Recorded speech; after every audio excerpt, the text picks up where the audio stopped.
श्री कृष्ण कहते हैं, चाहे कितना भी अभागा मनुष्य हो, यह 4 काम जरूर कर ले, कभी दरिद्र नहीं रहेगा।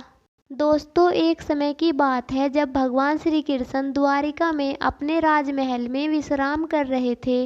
नारद मुनि वहां पधारे। भगवान श्री कृष्ण के चरणों में प्रणाम कर उनसे आशीर्वाद प्राप्त किया। नारद मुनि के मन में एक जिज्ञासा थी जिसे वह भगवान श्री कृष्ण के साथ साझा करना चाहते थे। भगवान श्री कृष्ण ने नारद जी का स्वागत करते हुए कहा, देव ऋषि, आज द्वारिका में किस कारण से आगमन हुआ? अवश्य ही कोई महत्वपूर्ण समाचार लेकर आए होंगे। अब नारद मुनि बोले, हे प्रभु, आप साक्षात नारायण हैं और समस्त ब्रह्मांड के पालनहार हैं। आप तो सब कुछ जानते हैं। मैं यहाँ किस कारण से आया हूँ यह भी आपको अवश्य पता होगा। भगवान श्री कृष्ण ने कहा, हे देव ऋषि, मैं आपके मन की दुविधा को अवश्य जानता हूँ, इसीलिए तो मैंने आपके मन में द्वारिका आने का विचार डाला। इसलिए हे देव ऋषि, अब आप शीघ्र करके अपना प्रश्न पूछ लीजिए। आपको पितामह ब्रह्मा जी के पास भी जाना है।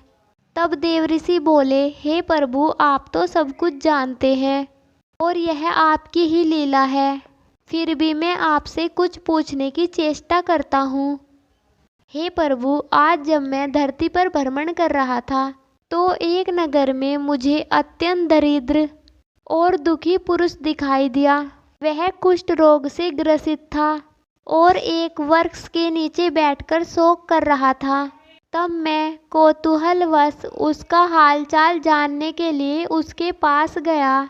उस व्यक्ति ने मुझे देखकर प्रणाम किया और कहा, हे मुनि, आप अवश्य ही देव ऋषि नारद जी हैं। आपको देखने से ही यह ज्ञात हो जाता है। मैंने आपके बारे में जो सुना था, आप ठीक उसी प्रकार के दिव्य प्रतीत होते हैं। तब मैंने उस मनुष्य से पूछा, हे मनुष्य, तुम्हारी ऐसी दशा कैसे हुई और तुम्हारे दुख का क्या कारण है? यदि तुम मुझे बताने की चेष्टा करो तो मैं कुछ उपाय करता हूँ। उस मनुष्य ने कहा, हे देव ऋषि, आप मेरे लिए कुछ नहीं कर सकते। मैं तो अपने कर्मों का फल भोग रहा हूँ। मैंने अपने जीवन में अनेकों पाप किए हैं जिसकी कोई सीमा नहीं है। मैंने घृणित से घृणित पाप किए, दूसरों का धन लूटा, पराई स्त्रियों के साथ अनुचित आचरण किया। मैंने चोरी, लूट, हत्या आदि प्रकार के अनगिनत पाप किए। मैंने अपने माता पिता को धक्के मारकर घर से निकाल दिया, जिसका दंड मैं इसी जन्म में भुगत रहा हूँ। ना जाने मृत्यु के बाद मेरा क्या हाल होगा। उस मनुष्य की बात सुनकर मुझे बड़ा विस्मय हुआ। मैंने उसे दिलासा देते हुए कहा, हे मनुष्य, तुमने तो अनेकों पाप किए हैं और तुम्हारे कर्मों के अनुसार तुम्हें दंड भी मिल रहा है, किंतु हे मनुष्य, क्या तुम प्रायश्चित नहीं करना चाहते? अपने पापों से मुक्ति के लिए क्या कोई उपाय नहीं करना चाहते? तब वह मनुष्य मुझसे कहने लगा, हे देव ऋषि, यदि इन पापों के लिए प्रायश्चित करने का अवसर मिले तो मैं अवश्य करूँगा। कृपया आप ही मुझे मार्गदर्शन कीजिए। इन सब पापों से मुझे कैसे मुक्ति मिलेगी? हे देव ऋषि, आप ही मेरी सहायता कर सकते हैं। फिर मैंने उस मनुष्य से कहा, हे मनुष्य, तुम्हारे दुख से मैं परिचित हूँ, इसलिए तुम चिंता मत करो। तुम्हारे दुखों का हल जिसके पास होगा, मैं उसके पास जाकर हल पता करके तुम्हें बताऊंगा। देव ऋषि कहते हैं, हे प्रभु, उस दुखी मनुष्य को इतना कहकर मैं मुनि अगस्त्य के आश्रम पर गया। सोचा उनके पास इस समस्या का हल होगा। मैंने मुनि अगस्त्य को उस दुखी मनुष्य का वर्णन सुनाया और उनसे इसका हल पूछा। तब मुनि अगस्त्य प्रसन्न होकर मुझसे कहने लगे, हे देव ऋषि, इस समस्या का समाधान तो भगवान श्री कृष्ण ही कर सकते हैं। आप उन्हीं के पास जाइए, वे ही आपको बताएंगे कि मनुष्य दुख और दरिद्रता से कैसे मुक्ति पा सकता है। देव ऋषि भगवान श्री कृष्ण से कहते हैं, हे प्रभु, इस प्रकार मुनि अगस्त्य की बात मानकर मैं आपके पास चला आया। इसलिए हे प्रभु, आप मुझसे ऐसा कोई उपाय बताइए जिससे मैं उस दुखी मनुष्य के दुख दूर कर सकूं। भगवान श्री कृष्ण मुस्कुराए और बोले, हे देव ऋषि, आज आप एक बहुत ही महत्वपूर्ण शंका लेकर आए हैं और आपकी इस शंका का समाधान मेरे लिए भी अनिवार्य है। आपने समस्त मानव जाति के कल्याण के उद्देश्य से आज महत्वपूर्ण प्रश्न किया है और आपके इस प्रश्न का उत्तर भी मेरे पास है। किंतु इस प्रश्न का उत्तर जानने से पूर्व मैं आपको एक प्राचीन इतिहास बताता हूँ, क्योंकि देव ऋषि समस्त समस्याओं का समाधान तो हमें इतिहास से ही पता चलता है। इस प्राचीन कथा को सुनने के बाद आपको आपके सभी प्रश्नों के उत्तर मिल जाएंगे और उस दुखी मनुष्य का उद्धार भी हो जाएगा। इसलिए हे देव ऋषि, अब आप इस कथा को ध्यान पूर्वक सुनिए और इसका प्रचार कीजिए ताकि मनुष्य इसका लाभ उठा सके। देव ऋषि कहते हैं, हे प्रभु, आपके मुख से इस कथा का श्रवण करना मेरे लिए सौभाग्य है। मैं इस कथा को ध्यान से सुनूंगा और इसका प्रचार करूंगा। भगवान श्री कृष्ण कहते हैं, हे देव ऋषि, ठीक है, अब आप इस कथा को ध्यान से सुनिए। मैं आपको वह कथा सुनाता हूँ। हे देव ऋषि, पूर्व काल की बात है। मध्य देश में एक अत्यंत शोभायमान नगरी थी। उस नगरी में एक धनवान सेठ रहता था। उस सेठ का नाम था विशाल सेन, जो अपने व्यापार और संपत्ति के लिए प्रसिद्ध था। विशाल सेन एक समय में बहुत सम्मानित और धनी व्यक्ति था।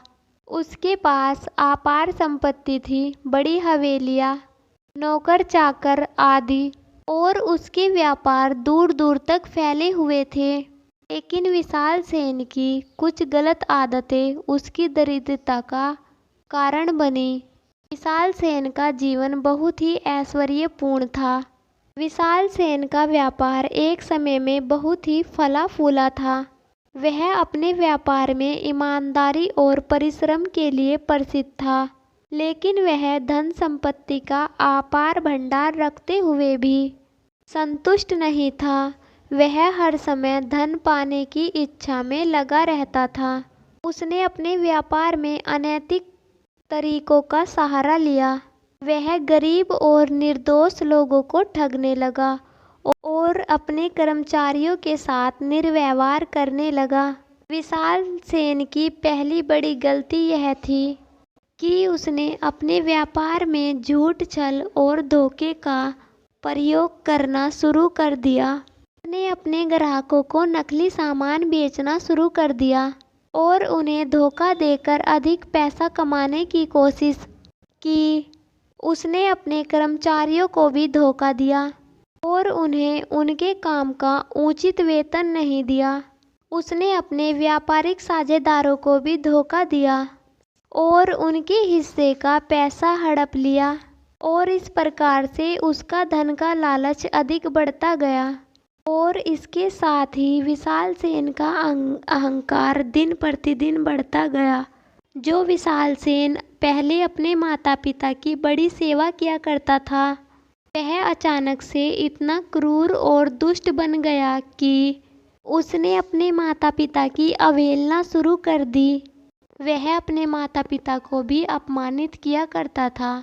विशाल सेन की माता उसे बहुत समझाया करती थी कि बेटा, इतना अधिक धन का लालच सही नहीं है, यह तुम्हें विनाश की ओर ले जाएगा। विशाल कहता, हे बुढ़िया, तू अब मुझे ज्ञान देगी। रात दिन घर पर बैठकर मेरे टुकड़ों पर पलती है, अब मुझे ही ज्ञान देगी। अगर तुझे इतना ही बुरा लग रहा है तो मेरे पैसे का भोजन क्यों करती है?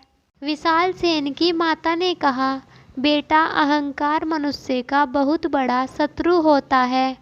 यह अहंकार ही तुम्हारा विनाश कर देगा। इसीलिए जल्दी संभल जाओ। अपनी माँ की ऐसी बात सुनकर विशाल सेन को बड़ा क्रोध आया।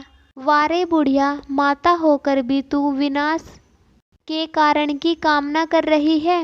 अपने पुत्र को तो बख्श दे।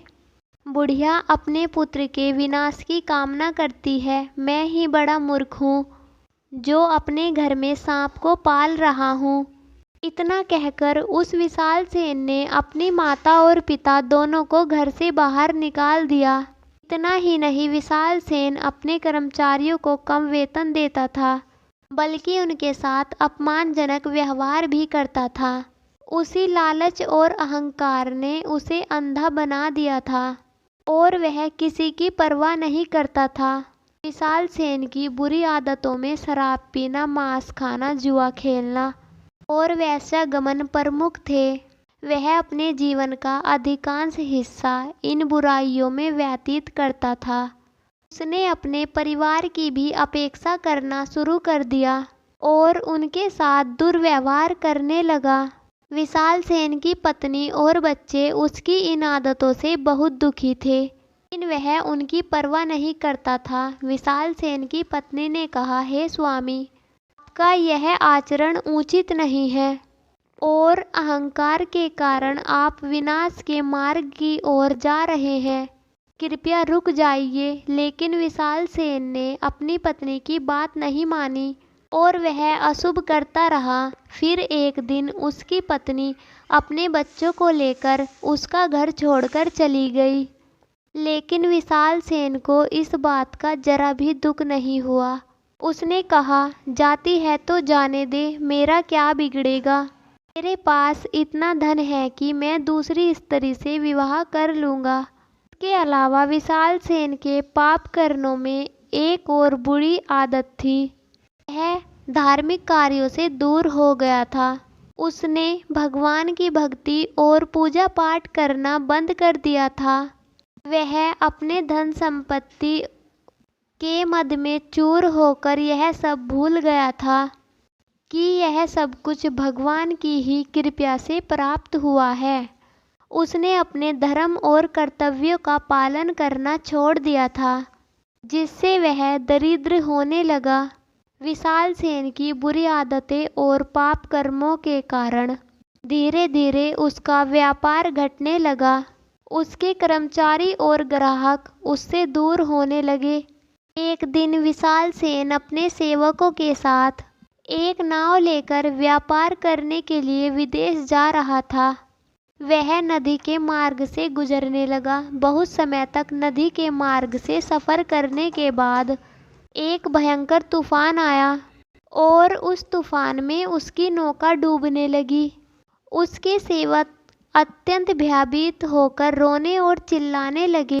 फिर उसकी नौका नदी में डूब गई।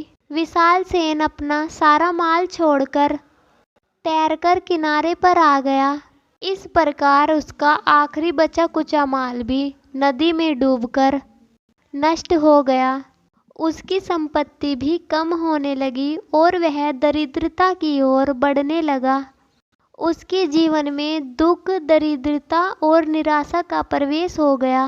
विशाल सेन के जीवन में एक दिन ऐसा भी आया जब उसकी सभी संपत्तियां नष्ट हो गई और वह अकेला और निराश हो गया। एक दिन विशाल सेन ने अपनी दरिद्रता से घबराकर अपना घर-बार छोड़ दिया और जंगल में चला गया। वह अकेला ही जंगल में भटकने लगा। उसे नाना प्रकार के रोग लग गए। वह कमज़ोर और दुर्बल, पतला हो गया और चलने में असमर्थ हो गया। तब उसे उसके द्वारा किए हुए पापों का एहसास हुआ। वह अपने द्वारा किए गए पापों के बारे में सोचकर बहुत दुखी होने लगा। हाय, यह मैंने क्या कर दिया। धन के लालच में अंधा होकर मैंने अपना सब कुछ नष्ट कर डाला। मैंने अपने माता पिता को भी घर से निकाल दिया। यह मुझसे बहुत बड़ा पाप हो गया। अब मुझे पापों से मुक्ति कैसे मिलेगी। इस प्रकार शोक करता हुआ वह विशाल सेन जंगल में चलने लगा। तो वह चलते चलते जंगल के अंदर चला गया। जंगल के अंदर उसे एक झील के पास सुंदर आश्रम दिखाई दिया। वह भूख और प्यास से व्याकुल होकर उस आश्रम पर चला गया। वह आश्रम महर्षि वामदेव का था। जो अपनी तपस्या और ज्ञान के लिए प्रसिद्ध थे।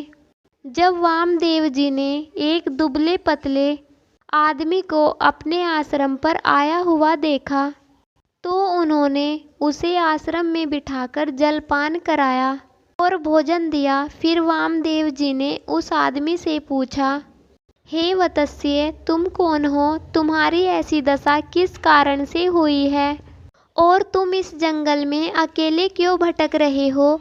तुम्हारा जो भी दुख हो निसंकोच होकर कहो। तब विशाल सेन ने महर्षि वामदेव के चरणों में गिरकर उन्हें प्रणाम किया और कहा, हे महर्षि, मैं विशाल सेन हूँ। मैं एक वैश्य था और व्यापार करता था। मैंने अपने जीवन में घोर पाप किए हैं, उसी के फलस्वरूप मेरी ऐसी दशा हुई है। मैं पहले धनवान था लेकिन अब गरीब हो गया हूँ। वामदेव जी कहते हैं, हे वत्स्य, तुम ठीक ठीक से बताओ, तुमने कौन से पाप किए हैं? मैं तुम्हें प्रायश्चित करने का उपाय बताऊंगा। तब विशाल सेन ने सारा वार्तंत महर्षि वामदेव को सुनाया और कहने लगा, हे महर्षि, अब आप ही मुझे मार्गदर्शन कीजिए। मेरे द्वारा किए गए पापों से मुझे कैसे मुक्ति मिलेगी? मेरी दरिद्रता का नाश कैसे होगा? महर्षि वामदेव जी ने अपनी आंखें बंद करके ध्यान किया और फिर बोले, हे वत्स्य, तुम्हारे दुखों का कारण तुम्हारी गलत आदतें हैं। धन को पाने के लालच में तुम अंधे हो गए थे और अत्यधिक अहंकार के कारण तुम्हारी यह दशा हुई है। यदि तुम अपने जीवन में कुछ महत्वपूर्ण आदत अपना लोगे तो तुम्हारी दरिद्रता समाप्त हो जाएगी। आज मैं तुम्हें ऐसे 5 महत्वपूर्ण कार्य बताता हूँ जिन्हें तुम्हें रोज सुबह उठते ही करने हैं। यदि तुम रोज सुबह उठकर यह 3 काम करोगे तो तुम्हारे दुखों का अंत होगा। तुम्हें तुम्हारा परिवार और वैभव सब कुछ मिल जाएगा। विशाल सेन ने कहा, हे महर्षि, आप जो कहोगे मैं वही करूँगा। अब आप ही मेरे गुरु हैं, कृपया आप मुझे मार्गदर्शन कीजिए। इतना कहकर विशाल ने ध्यान से सुनने के लिए अपनी आत्मा को और मन को एकाग्र कर लिया। फिर महर्षि वामदेव विशाल को उन 4 कार्यों के बारे में कहने लगे। वत्स्य, सबसे पहला कार्य प्रवेश द्वार को धोए। ज्योतिषी शास्त्र के अनुसार सुबह उठकर भगवान का मनन करने के बाद प्रवेश द्वार को शुद्ध पानी से अवश्य धोना चाहिए। इसके साथ ही प्रवेश द्वार पर दोनों ओर आटे से रंगोली अवश्य बनाएं। कहा जाता है कि ऐसा करने से माता लक्ष्मी अति प्रसन्न होती है और घर में अवश्य प्रवेश करती है। इसके साथ ही उस घर में रहने वाला हर सदस्य हर तरह के संकटों से बचा रहता है। इनसे तुम्हारे भाग्य के द्वार खुल जाएंगे और तुम्हारे जीवन में समृद्धि आएगी। दूसरा सबसे महत्वपूर्ण कार्य है अपने माता पिता तथा बड़ों का आशीर्वाद लेना। महर्षि वामदेव ने समझाया, हे वत्स्य, रोज सुबह अपने बुजुर्गों के चरण स्पर्श किया करो और उनका आशीर्वाद लो। यह तुम्हारे जीवन से सभी परेशानियों को समाप्त कर देगा और तुम्हें सही मार्ग पर ले जाएगा। माता पिता का आशीर्वाद रोज लेने से सारे संकट टल जाते हैं। रोज रोग, द्वेष, अहंकार आदि प्रकार के दुर्गुण आपके शरीर में प्रवेश नहीं कर पाते। और तीसरा सबसे महत्वपूर्ण कार्य सूर्य देव की उपासना करना। महर्षि वामदेव ने बताया, हे वत्स्य, रोज सुबह सूर्य देव को जल से अर्घ दो। इससे तुम्हें सूर्य देव की कृपा प्राप्त होगी जो तुम्हें निरोगी शरीर और शक्ति प्रदान करेगी। सूर्य देव की उपासना करने वाले व्यक्ति की कभी भी दुर्गति नहीं होती। वामदेव जी कहते हैं, चौथा कार्य जो करने चाहिए वह है रोजाना तुलसी के पौधे की पूजा अवश्य करनी चाहिए, क्योंकि इस पौधे में साक्षात माँ लक्ष्मी का वास होता है। इसलिए तुलसी के पौधे को जल चढ़ाने से घर में सुख समृद्धि आती है। रविवार को एकादशी छोड़कर रोजाना तुलसी में जल चढ़ाए। रविवार और एकादशी के दिन जल नहीं चढ़ाए। इसके साथ ही नमो भगवते वासुदेवाय मंत्र बोले। हे वत्स्य, इस प्रकार से तुम इन नियमों का पालन करो, तुम्हें तुम्हारे पापों से मुक्ति मिलेगी। तब विशाल महर्षि वामदेव को धन्यवाद देता है और कहता है, हे मुनिवर, मैंने अपने माता पिता को घर से निकाल दिया है। अब ना जाने वे कहाँ भटक रहे होंगे। आप मुझे बताइए, मैं अपने माता पिता की खोज कहाँ करूँ। वामदेव जी कहते हैं, हे वत्स्य, तुम्हारे माता पिता मेरे ही आश्रम में निवास करते हैं, इसलिए अब तुम उन्हें अपने घर ले जाओ और उनकी सेवा करो। विशाल सेन ने महर्षि वामदेव को धन्यवाद किया और उन्हें धन्यवाद देते हुए यह संकल्प लिया कि वह उनके द्वारा बताए गए सभी नियमों का पालन करेगा। इतना कहकर वह विशाल सेन अपने माता पिता को लेकर घर चला गया। उन्होंने रोज सुबह उठकर अपनी हथेलियों के दर्शन किए, बड़ों का आशीर्वाद लिया और सूर्य देव की उपासना की। इस प्रकार नित्य नियमों का पालन करने के कारण उसकी पत्नी भी घर पर लौट आई और वह भी इन नियमों का पालन करने लगी।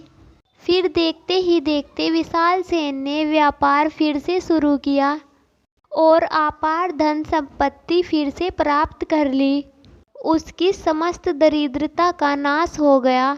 भगवान श्री कृष्ण ने नारद मुनि से कहा, हे देव ऋषि, यह 3 महत्वपूर्ण कार्य मनुष्य के जीवन में सुख, समृद्धि और शांति लाते हैं। यदि कोई व्यक्ति रोज सुबह उठकर यह कार्य करता है तो वह कभी दरिद्र नहीं होता। नारद मुनि ने भगवान श्री कृष्ण को धन्यवाद दिया और उनके उपदेश को पूरे संसार में फैलाने का संकल्प लिया। फिर नारद मुनि उस दुखी मनुष्य के पास जाते हैं, उसे यह कथा सुनाते हैं। इस कथा का श्रवण करते ही उस मनुष्य के सभी रोग नष्ट हो जाते हैं और वह चमत्कारिक रूप से स्वस्थ होकर खड़ा हो गया। फिर वह देवऋषि नारद को धन्यवाद देकर उस स्थान से चला गया। जो भी इस कथा का श्रवण करता है और इसका प्रचार करता है, उसके सभी पाप नष्ट होते हैं और उसकी दरिद्रता दूर होती है। इस प्रकार भगवान श्री कृष्ण ने नारद मुनि को यह महत्वपूर्ण ज्ञान दिया और हमें भी यह सिखाया कि सुबह के 4 कार्य हमारे जीवन को सुख समृद्ध बना सकते हैं। तो दोस्तों, आपको यह कथा कैसी लगी कमेंट करके अवश्य बताइए, क्योंकि कमेंट करने से यह होगा, मुझे पता लगता रहेगा आपको मेरी कथा अच्छी लगती है और मैं आपके लिए आगे भी ऐसी कथा लाती रहूं। तो दोस्तों, कमेंट में जय श्री राम अवश्य लिखें और वीडियो को लाइक करें, शेयर करें, हमारे चैनल को सब्सक्राइब करें। फिर मिलते हैं ऐसी ही कथा के साथ। तब तक के लिए आप सब खुश रहिए। भगवान की कृपा आप पर बनी रहे। बोलो से जय श्री राम।